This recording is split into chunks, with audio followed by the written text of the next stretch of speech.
ચાલો. નમસ્કાર વિદ્યાર્થી મિત્રો, હું રોહિત સોંદરવા ફરી આ એક અગત્યના સેશન સાથે આપની સાથે આવ્યો છું. હાલમાં તો કે ભાઈ એસએમસી સુરત મ્યુનિસિપલ કોર્પોરેશનમાં સૌથી મોટી જગ્યાઓ આવી છે.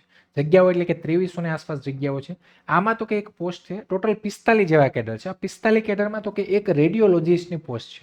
હવે રેડિયોલોજીસ્ટ છે તો એના માટે ઘણા બધા વિદ્યાર્થીઓનું કોમેન્ટ સાહેબ આમાં શું આવે તો આપણે સેપરેટ એના માટે જ વિડીયો લાવ્યા. તો શું છે આ રેડિયોલોજીસ્ટમાં કેટલી જગ્યા છે, વયમર્યાદા, પગાર શું છે, એના માટે જ આપણે આ સેશન લઈને આવ્યા. જો તમે આ પોસ્ટ રિલેટેડ હોય, સુરતની આસપાસ હોય અથવા ક્યાંય પણ હોય, તો તમને એવું લાગે કે હા ભાઈ આપણી પાસે કંઈ નહીં પણ આવું છે તો આપણે ભરીએ, ફોર્મ કરીએ, તો આ વસ્તુ છે કે એની કે પગારનો થોડો ઘણો ઇસ્યુ આવે છે બધાને, પણ પેલું કહેવાય ને કંઈ નહીં ના કરતા.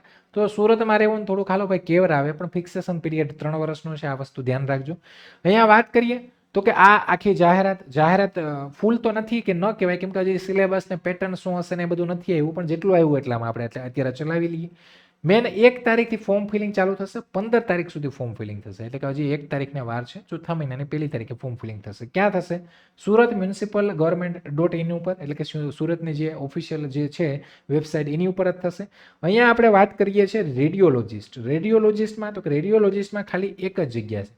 તો સાહેબ કે હવે એક જગ્યામાં શું હોય? તો ભાઈ એકે હજારા છે. એક જગ્યા તો કે કેના માટે છે? કે એક જગ્યા છે બિન અનામત જનરલ કેટેગરીમાં એક જગ્યા છે પુરુષ ઉમેદવારો માટે. અહીંયા એક જગ્યા ઉપર જ આખું કોમ્પિટિશન છે. વાત કરીએ તો કે અહીંયા એડવર્ટાઇઝમેન્ટ 4 નંબરની, તો 4 નંબર માટે કંઈ આપ્યું નથી. સૂચનાઓમાં કંઈ પણ 4 નંબર માટે નથી. એટલે એનો મતલબ દિવ્યાંગજન માટે અહીંયા કોઈ પણ જગ્યા નથી. બીજું સામાન્ય સૂચનાઓ છે, તો આ સૂચનાઓ પ્રમાણે તો આમાં ક્યાંય છે નહીં, પણ એક વસ્તુ છે કે આવનારા સમયમાં તમારી લેખિત પરીક્ષા, ઇન્ટરવ્યૂ, મૌખિક શું પણ હશે આ લોકો જાણ કરશે, એવું બધું છે. સાથે તમે ફોર્મ ફિલિંગ કરો તો ભાઈ બધા ડોક્યુમેન્ટ અપ ટુ ડેટ હોવા જોઈએ, પરફેક્ટ હોવા જોઈએ, કમ્પ્લીટ હોવા જોઈએ, નોર્મલી જે આપણે બધામાં ફોર્મ ફિલિંગ કરીએ છીએ આ બધી સૂચનાઓ એ છે. અહીંયા તો કે અહીંયા જોવા જઈએ તો અહીંયા કંઈ રેડિયોલોજીસ્ટમાં તો કે દિવ્યાંગ લોકોની જગ્યા નથી, એટલે આ કેટેગરીનો કંઈ મતલબ નથી. જો કે આ 3 કેટેગરી અહીંયા એલિજિબલ હતી તો એ પણ કંઈ મતલબ નથી. મેન આ છે કે સાહેબ મારે ફોર્મ ભરવું છે, પણ એના માટે તો કે મારી લાયકાત તો કે ભાઈ આ જે ટેકનિકલ ભરતી જેવું થાય, આના માટે તો કે આમાં ઘણા ગાંઠા એવા વિદ્યાર્થીઓ હોય કે એની પાસે આ ટેકનિકલ ભરતીની લાયકાત હોય, તો અહીંયા કોઈને કોઈ હોય, એટલે એક જગ્યા છે તો 1000 એના જેવું છે.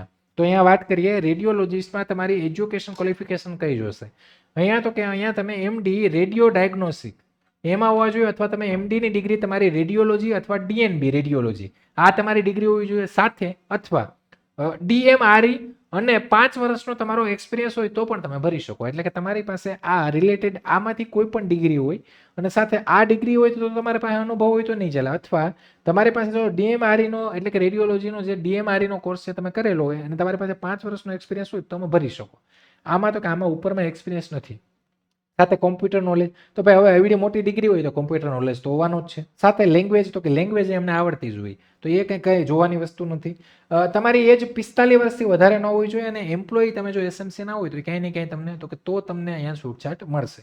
તમારો રૂપિયા 8,500 થી 14,000નું પે બેન્ડ છે. પે બેન્ડ 15,600 થી 39,100 રહેશે. ગ્રેડ પે સારો છે 5400. પે મેટ્રિક્સ લેવલ 56,100 થી 1,77,500, એટલે કે લેવલ 10 ની પોસ્ટ છે. પગાર ધોરણ ક્યાંય ને ક્યાંય સારું છે, ફિક્સેશન પીરિયડ પણ ઓછો છે. અહીંયા વાત કરીએ વય મર્યાદા, તો કે ભાઈ વય મર્યાદા 15/4/2024ના ધ્યાનમાં લેવામાં આવશે. સાથે સાથે તો કે 45 વર્ષથી વધારે ન હોવી જોઈએ, પણ અહીંયા તો કે ભાઈ ઉપલી વય મર્યાદામાં છૂટછાટ જે મળે છે એ પ્રમાણે મળે છે. હવે અહીંયા અરજી કરવાની રીત, તો કે તમારે 1/4 થી 15/4માં ફોર્મ ભરવાનું છે www.suratmunicipal.government.in ઉપર. પહેલા યુઝર ક્રિએટ કરવાનું ને પછી ફોર્મ ફિલિંગ આખું તમારે અહીંયા કરવાનું રહેશે 1 તારીખ પછી, એટલે કે 1 તારીખે ચાલુ થશે. ફોર્મ ફિલિંગનું એવું હોય તો આપણે ડેમો લાવશું. તો આ જે પણ એક જગ્યા છે, પણ જે લોકો ભાઈ આના માટે એલિજિબલ હોય ને તમને એવું લાગે કે હા ભાઈ આપણે જવું છે, ઇન્ટરેસ્ટેડ હોય તો તમે ભરી શકો છો.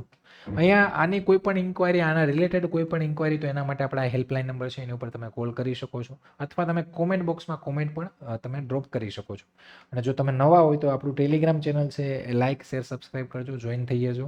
અને સાથે આ વિડીયો જો તમને પસંદ આવ્યો હોય તો લાઇક, શેર, સબસ્ક્રાઇબ કરજો. આવા જ નવા સેશન, નવા વિડીયો સાથે અવારનવાર મળતા રહેશું. ચાલો ત્યારે રજા લઉં. જય હિન્દ, જય ભારત.